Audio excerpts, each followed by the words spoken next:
Et bonjour!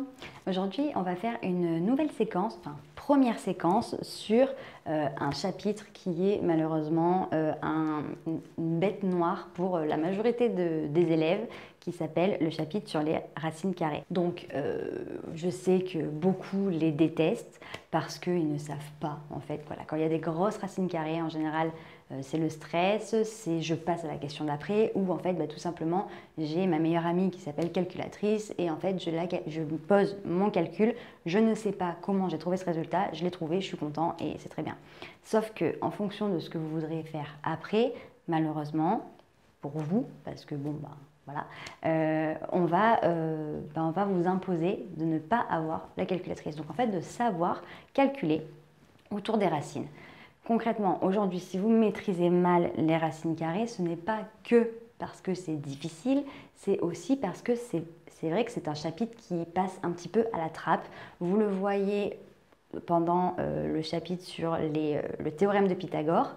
En fait, on vous dit, voilà, on vous annonce le théorème de Pythagore et on vous dit d'appliquer à la calculatrice la racine. C'est en général là la première fois que vous voyez les racines carrées. Mais en fait, tout simplement, il y a des formules qui vous permettent, comme pour une fraction, comme pour des puissances, de simplifier ces racines carrées. Donc, on va commencer tout simplement ici. On va reprendre ce que c'est une racine carrée et on va voir des calculs basiques pour vous montrer que finalement, la racine carrée, c'est pas si effrayant que ça. Donc là, premièrement, je vous ai mis deux racines en premier lieu, un peu comme un prérequis sur la compréhension de qu'est-ce que c'est une racine carrée, parce que si vous ne comprenez pas, vous ne pouvez pas l'appliquer. Et après, des calculs, on va dire, relativement simples pour que vous voyez dans un premier temps comment appliquer du coup ces méthodes-là pour vous simplifier la tâche. Et après, on avancera un petit peu crescendo. On fera d'autres vidéos sur du coup des niveaux un petit peu plus complexes sur les racines carrées pour vous montrer qu'en fait, ce n'est toujours qu'une question de priorité opératoire, ce que j'ai le droit de faire ou ce que je n'ai pas le droit de faire. Et une fois que ça, c'est clair dans votre tête, vous verrez que finalement, ce sera beaucoup plus simple pour vous. Donc en fait, qu'est-ce que c'est? En fait, déjà, pour commencer, qu'est-ce que c'est? Qu'est-ce que c'est une racine carrée? C'est le calcul inverse de la puissance 2. Donc la puissance 2, sur les vidéos des puissances, on vous a expliqué que c'était le nombre de fois, une puissance, le nombre de fois qu'un nombre est multiplié par lui-même. Donc la puissance 2, ce n'est rien d'autre qu'un nombre multiplié par lui-même une seule fois. Donc en fait, c'est par exemple 2 au carré, 2 fois 2, 3 au carré, 3 fois 3, etc. La racine carrée, en fait, je rembobine, je cherche quel nombre multiplié par lui-même me donne le nombre qu'il y a sous la racine. Donc en fait, là, je vous ai mis racine de 25 et racine de 4. Donc, je vous conseille, dans un premier temps, il y a une liste de carrés parfaits. Donc, je vais vous la mettre ici. Apprenez-les au moins. Bon, déjà, vous êtes censé les connaître de 1 jusqu'à 10. Je vous donne un petit conseil, apprenez-les jusqu'à 15, voire jusqu'à 20. Pour la simple et bonne raison qu'en fait, ils tombent assez régulièrement et quand vous les connaissez, ça vous saute aux yeux et vous arrivez du coup plus simplement à simplifier. Donc là, j'ai mis vraiment des nombres avec des carrés parfaits. Comme ça, moi, c'est vraiment le but, c'est que vous compreniez. Donc là, j'ai racine de 25. Donc en fait, c'est comme si je posais la question, quel est le nombre qui multiplié par lui-même donne 25? Donc, c'est simple, quand on connaît ces tables, je sais que 25 c'est égal à 5 fois 5. Donc en fait, tout simplement, la racine de 25, c'est 5. Le nombre multiplié par lui-même donne 25, c'est 5. Donc 5 fois 5, 25. Donc la racine de 25, c'est 5. En fait, je peux aussi dire que, dans le sens inverse, 5 au carré, ça me donne 25. Et c'est parce que 5 au carré donne 25 que la racine de 25 fait 5. Enfin, voilà, c'est circulaire, ça va ensemble, c'est un peu comme une réciproque. En gros. Donc pareil pour la racine de 4. Quel nombre multiplié par lui-même donne 4? C'est 2. Donc la racine de 4, c'est 2. Donc là, on est dans du simple. Donc là, j'ai racine de 50. Quel nombre multiplié par lui-même donne 50?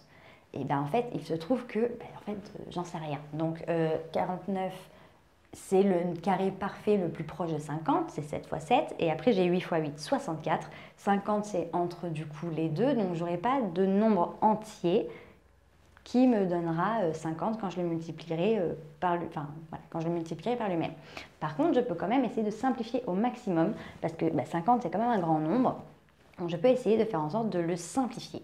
En fait, je vais tout simplement décomposer 50. Donc je vais marquer ma grande racine et en fait 50, je sais que c'est 25 fois 2. Donc 25 est un carré parfait, donc l'objectif quand on a des trucs comme ça, c'est toujours essayer de mettre en avant un carré parfait. Comme ça au moins on peut le transformer en nombre entier.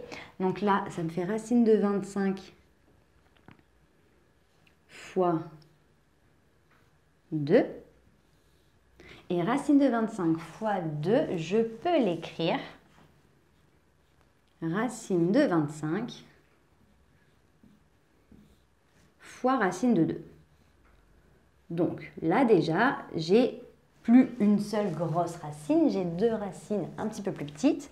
Et il se trouve que racine de 25, je le connais, je sais que c'est 5. Donc je peux transformer racine de 25 en 5 fois racine de 2, donc 5 racines de 2.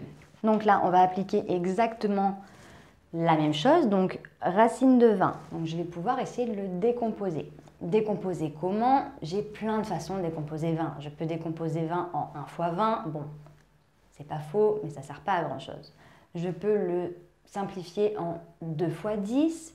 Oui, enfin, 2 et 10 ne sont pas carrés parfaits. Donc je peux le simplifier si vous voulez comme ça. Ça va me permettre, du coup, ça sera plus long. Ça sera plus long, donc c'est pas forcément utile. Mais ce sera pas faux, si vous m'en oubliez pas. Par contre, 20, c'est 5 fois 4. Et 4, on a vu que c'était un carré parfait. Donc, plus judicieux, on va transformer racine de 20 en racine de 5 fois 4. Donc, racine de 20, racine de 5 fois 4. Donc, comme vous avez vu au-dessus, c'est comme si j'avais racine de 5 fois racine de 4. Bon, racine de 5, c'est pas un carré parfait. Je ne pourrais pas trouver de nombre qui, multiplié par lui-même, donne 5. En tout cas, pas de nombre entier. Donc lui, je ne vais pas toucher. Par contre, racine de 4, j'ai vu en haut, je vous ai déjà spoilé en fait juste avant, c'est égal à 2. Donc en fait, je vais pouvoir transformer racine de 4 en 2. Et 2 fois racine de 5, donc 2 racine de 5. Je vois qu'ici, j'ai 5 racines de 2 et 2 racines de 5. Et c'est vrai que très souvent, je vois mes élèves qui, en fait, laissent sous la racine le nombre qui en fait, était un carré parfait. Donc là, souvent, vous me marquez l'inverse. C'est-à-dire que vous me dites, bon, voilà, racine de 5, lui, je le sors parce que du coup, il n'est pas sortable. Et racine de 4, du coup, ça fait 2, donc ça me fait 5 racines de 2. Mais ce n'est pas du tout la même chose. Pour ça, je vous conseille d'y aller doucement.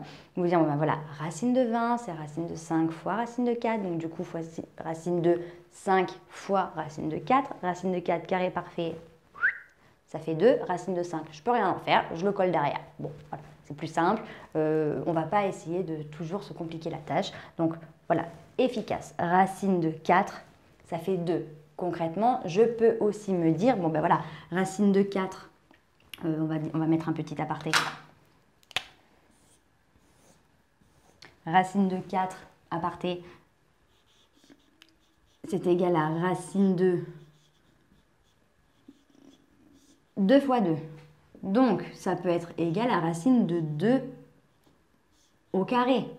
C'est pour ça qu'on vous dit souvent que racine de A au carré, c'est égal à A, tout simplement. La racine d'un nombre au carré, la racine et le carré s'annulent. Parce qu'en fait, je suis en train de te dire, bon, je prends un nombre, je le mets au carré, et quand je l'ai mis au carré, je cherche le nombre qui multiplié par lui-même donne ce nombre. En fait, je passe mon temps à changer, j'avance, je recule, j'avance. Voilà, donc je fais la même chose. Donc on arrête. La racine d'un nombre au carré, ça donne le nombre qu'il y a sous la racine. Basta. Racine de 75. Donc j'ai vu un petit peu crescendo, pas très fou. J'ai pris des nombres qui étaient multiples de 5, simple.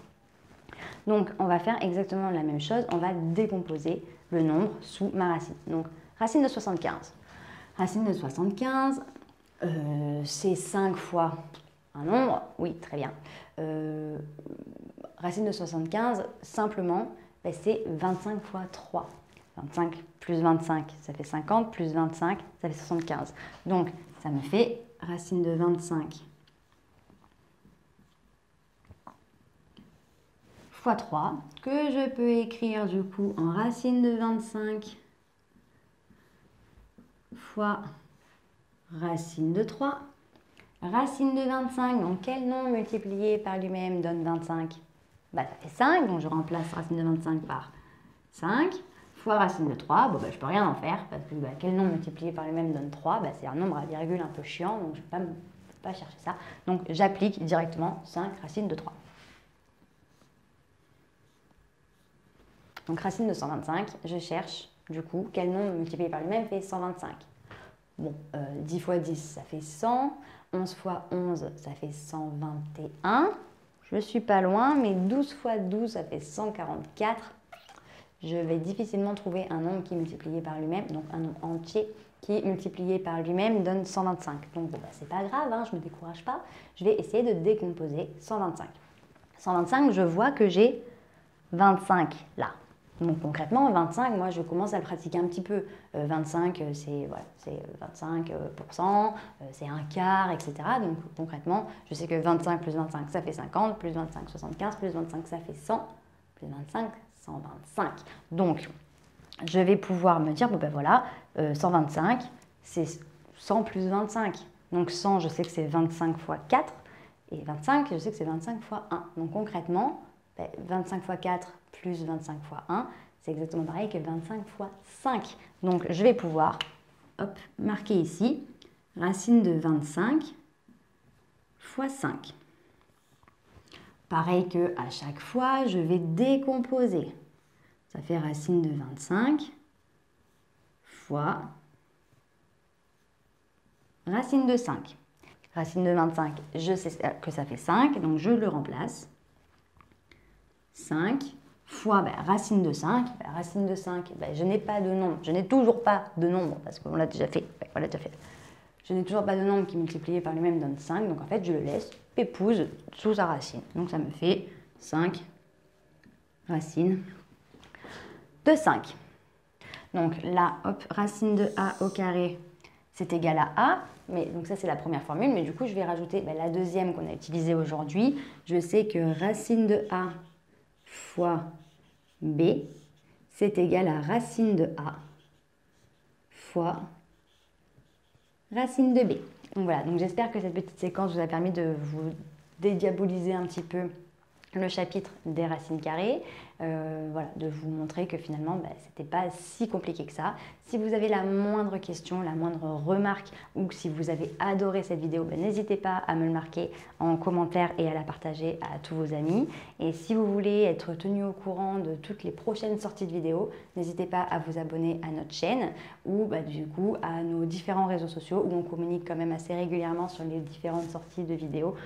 Donc voilà, je vous dis à très bientôt dans une prochaine vidéo et je reste disponible si vous avez la moindre question. Allez, ciao!